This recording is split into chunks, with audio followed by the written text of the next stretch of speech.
Ladies and gentlemen, the Koumbri counter-offensive in Burkina Faso today was a massive success. But ladies and gentlemen, hold on a minute.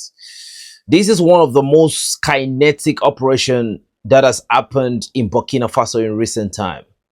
You would have woken up to your screen and you would have seen the unbelievable. But ladies and gentlemen, by the help of God, the Burkinabè armed forces prevailed again, courtesy of the combined coordination of both the VDP and the Rapid Intervention Brigade, together with a lot of airborne firepower that actually negotiated the fight beyond the enemy threshold. Ladies and gentlemen, if you look at the number of enemies that try to encircle the Koumbri base today, it would have been a complete nightmare. But ladies and gentlemen, before no further ado, let me show you the receipt.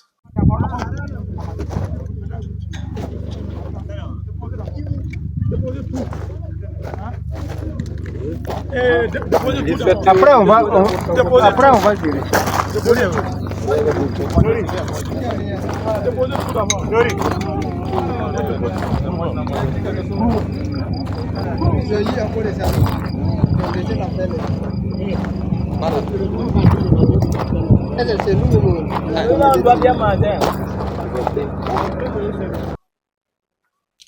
So today what happened in Koumbri was that the enemies actually heard that Burkina Faso already has a very big institutional capacity of military build-up in Koumbri.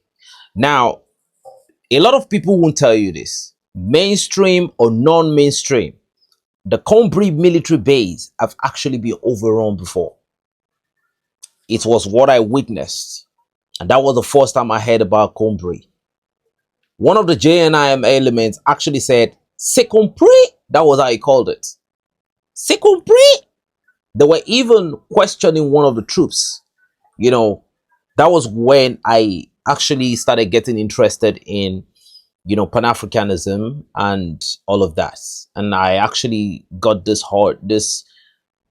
I got fond of the counterterrorism part of it. So, the story of that kid you once whooped in the neighborhood, and you heard that he's already becoming a kingpin, in his own right.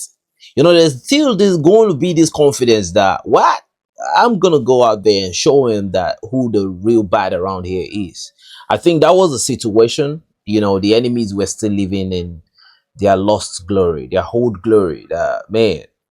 But today, they met one of the most ferocious resistance that actually led to a casualty that was beyond estimation. Ladies and gentlemen, according to the receipts that you saw right there, now, when we discuss what actually happened as the battle was going on, a lot of people will find it very ludicrous that how did we get these details, right, when we explain. Do you know that when this fighting was going on, the vultures were hovering over the sky because they knew it was food time. It was time to eat. Now, if you visit our Telegram channel, you are going to see vultures all around the place. Man, Burkina Faso has a lot of vultures out there. There were vultures all over the place. Man, ladies and gentlemen, the funny aspect of this operation was that the Burkinabè armed forces did not record a single casualty. Now, it is actually mind-boggling that the Burkinabè armed forces did not suffer a single casualty. Why? Before the enemy advanced on Koumbri military base, they already got a good ISR on the troop number, both exit, and how you enter the base. They completely encircled the Koumbri military base. But ladies and gentlemen, they faced some of the most battle-hardened Burkinabè armed forces, both elite and the VDP. They faced some of the most battle-hardened one of them today. Man, it seems to me like Ouattara is not the only supreme, executioner out there. I think Burkina Faso got a lot of these guys. So, from the information we got, they actually dropped 10 different explosives from a drone into this base, which eventually exploded. According to the information we had, there is this certain type of drone they mentioned. I can't remember the name, but you can find it on our Telegram channel that actually dropped this payload. But ladies and gentlemen, the Burkinabè Armed Forces actually saw it. They saw the drone advance, and when it dropped, everybody left the vicinity. So the shockwave or whatsoever did not have the necessary, impact it was supposed to have. The troop took cover, they created the right distance, and after the drone actually dropped its different payloads, was emptied, they actually fired the drone. Ladies and gentlemen, the drone actually fell. Now, after this happened, the JNIM advanced for the Koumbri military base. Now, one of the most important aspects of this operation that you need to know about was the JNIM actually brought beddings. That will take you back to what I said earlier. They've actually overrun the Koumbri military base before. So, that confidence that is the same base we are going to run it over again. So they brought beddings, they brought a lot of things. So based on the high SR they got and how much time they had to prepare for this offensive, I think looking at everything they brought, you actually feel like they believed they were going to capture the base and they were going to spend the night there, in the coziness of the base that has been built for the troops. But ladies and gentlemen, the unthinkable happened. The beddings dropped, the bags flew off. Ladies and gentlemen, the Burkinabés and the JNIM militias that actually came in their numbers, they started exchanging contacts on a whole different level. The JNIM soon found out that these type of Burkinabé soldiers they are meeting, these ones are battle hardened. So when the exchange went on for quite a while, according to local sources, they said the gunfire lasted for hours. And when you see the souvenirs, you actually know that this type of battle, hours looks like an understatement. They actually spent a lot of bullets.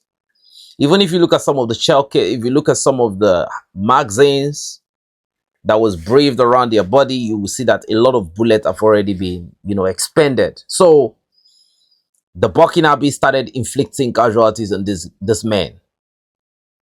They brought their second wave that joined the first wave that was already depleting under the Burkinabé fire.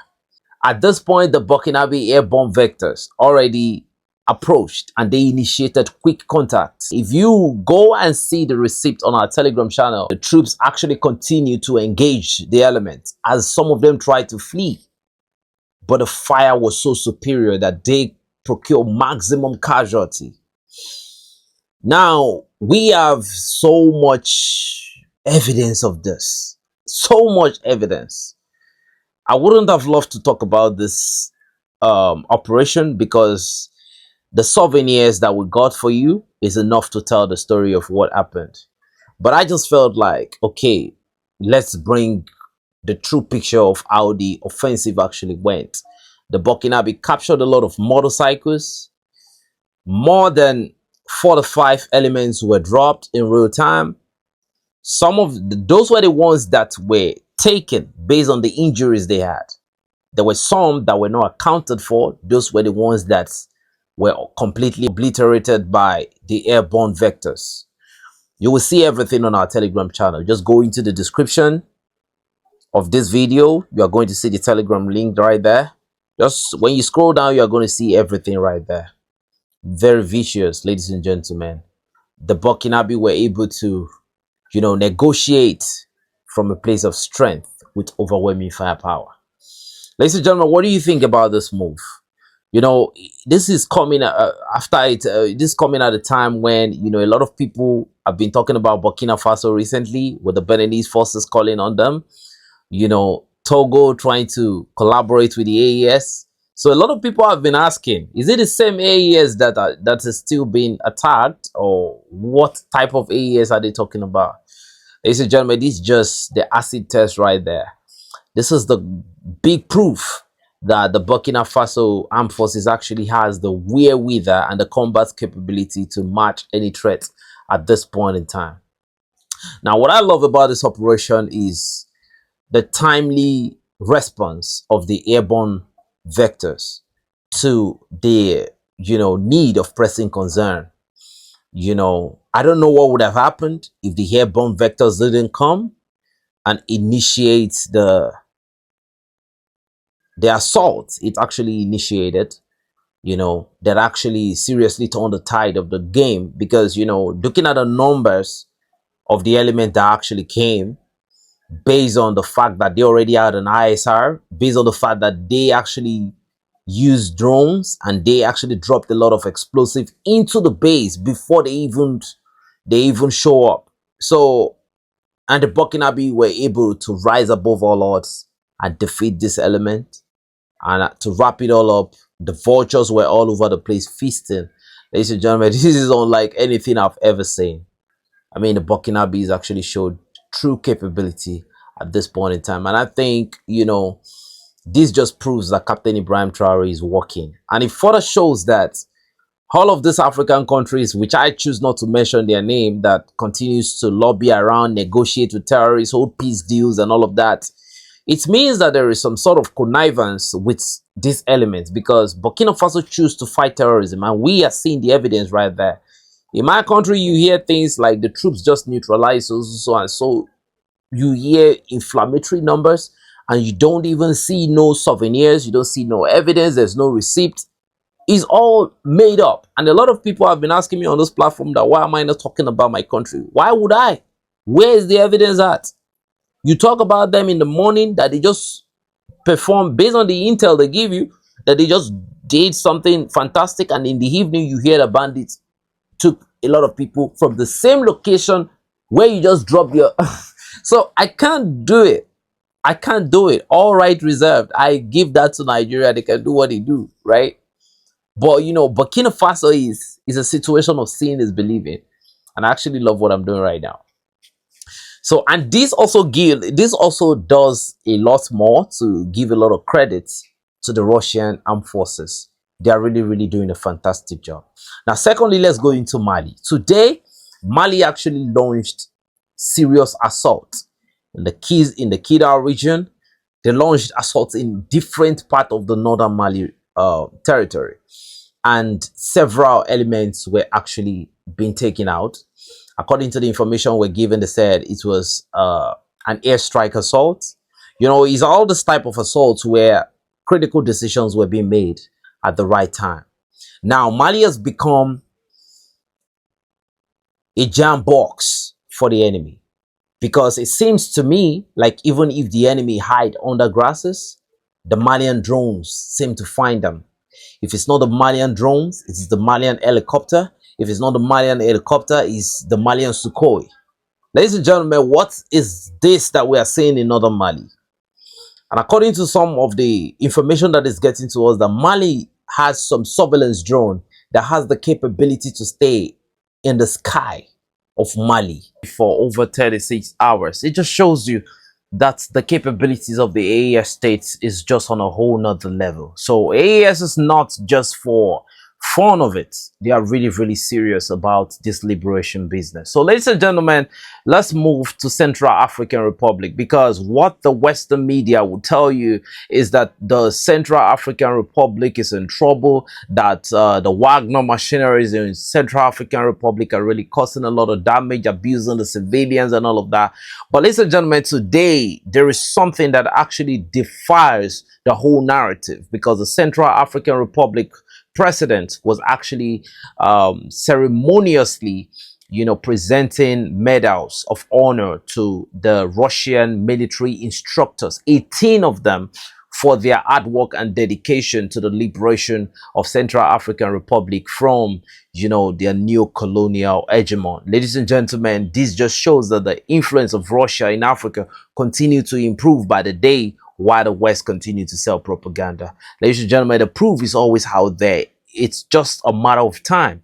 People can always put propaganda out there, but in just a matter of little time, the truth will always catch up with it. just like what you can see right here. Now we have an issue of pressing concern that we need to talk about, right?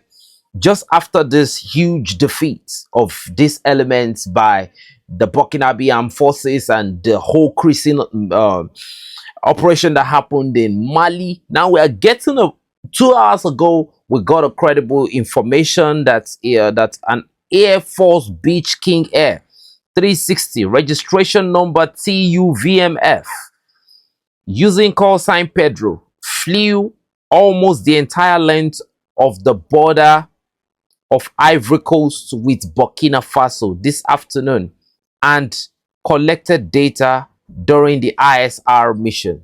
Ladies and gentlemen, that was 2 hours ago. This information dropped. Now, another information that was from Benin, from Abidjan to Benin, another air flight.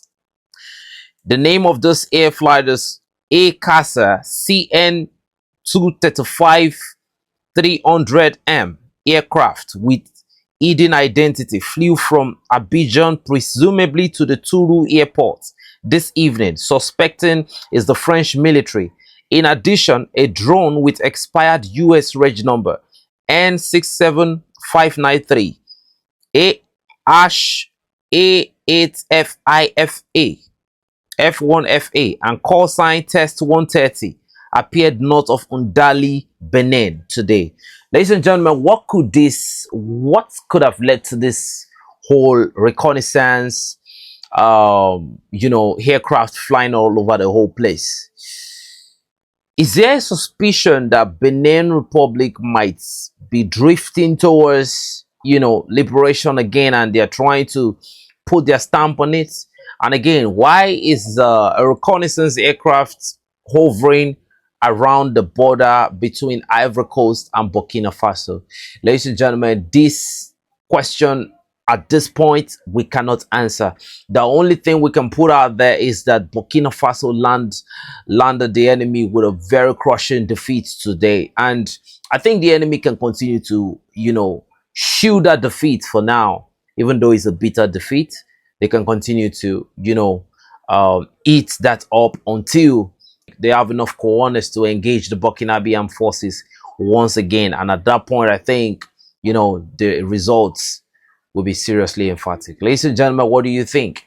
It's your boy 7200 signing out. Enough said, but before I go, thanks for watching and God bless you.